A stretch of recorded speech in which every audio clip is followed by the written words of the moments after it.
The off-season brought us some changes, and because we're a glutton for punishment, some new challenges. The struggles and setbacks of hunting pieces of public land we know like the back of our hand was no longer enough. So we set out to find new ways to grow our whitetail knowledge and continue the frustrations of learning new public properties, all in the name of increasing our odds at harvesting a Nebraska public land buck.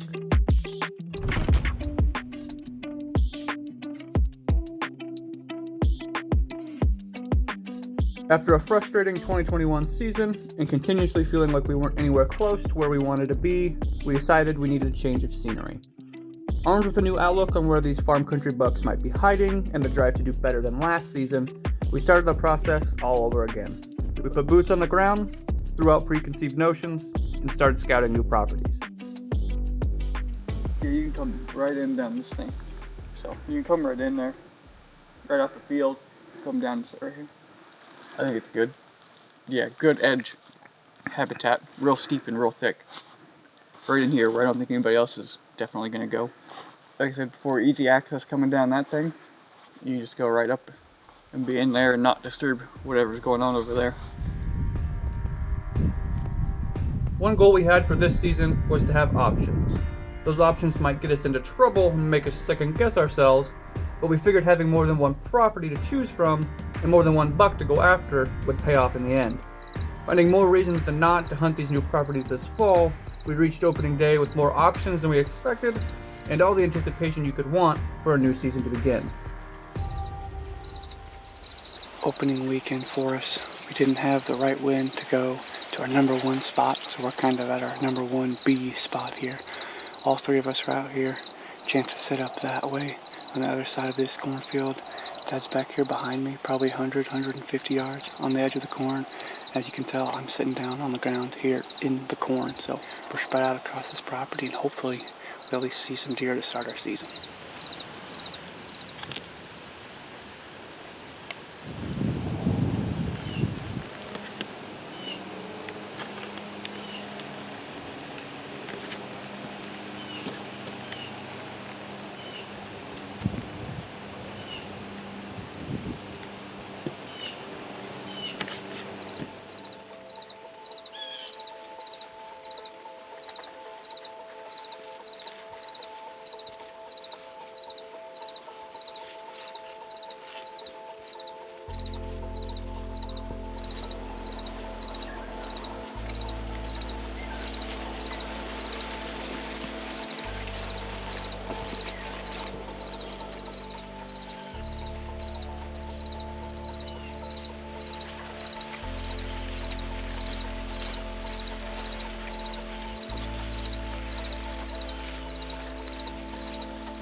That's the movement we were expecting right there.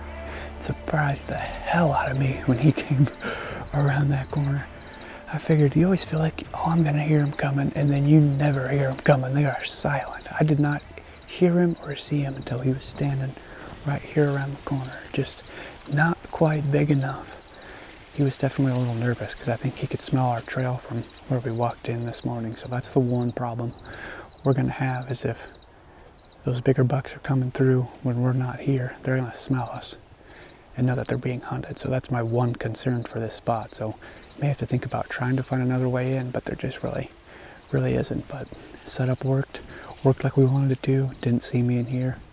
Came through, but I had a nice 5-yard shot, but just not quite big enough. So I'm kind of curious if Dad saw him, because he came from back that way. See if he got around Dad or if Dad saw him too this morning. But that's what we want to see. Opening weekend, seeing a deer, it's a good start.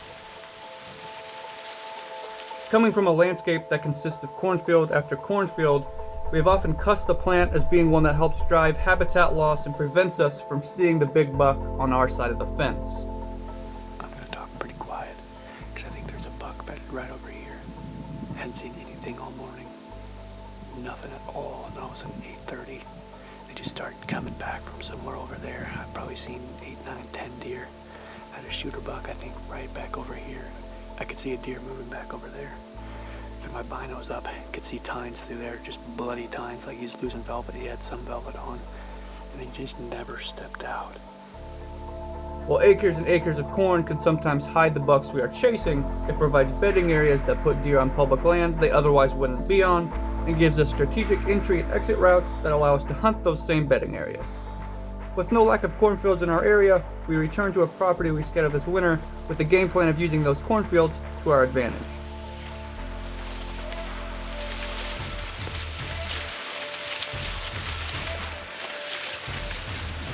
Most of that grass would be bedded. You can't see us. Where that swamp meets the actual CRP grass. That's the only place, I think.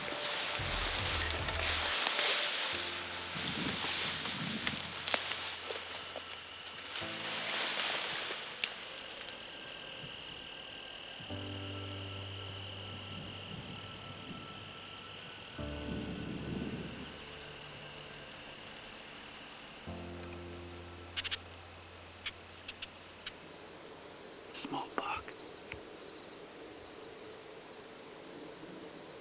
Yeah, small 4x4.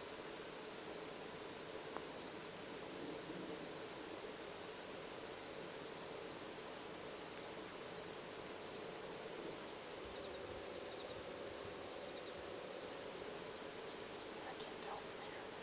Small 4x4.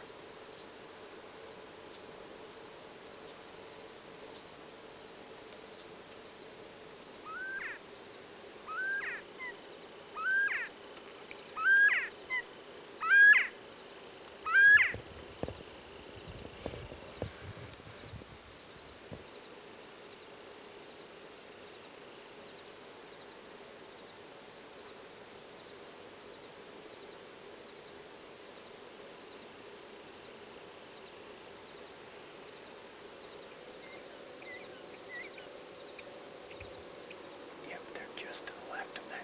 If you see that tall locust tree, they're just standing there right to the left in that sea of sunflowers. I think I got them somewhere on there. Trying to tell what the other one was. I think he was smaller. Yep, they're both standing up there.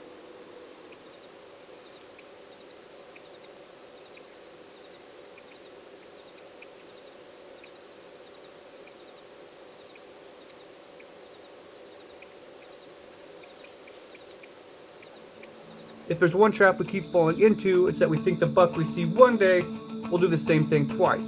That's hardly the case, and we keep finding ourselves one step behind. After seeing a buck the evening before and wanting to get a closer look at him, we sneak into the exact spot we saw him walk past the night before, only to be left wondering where in the heck he went.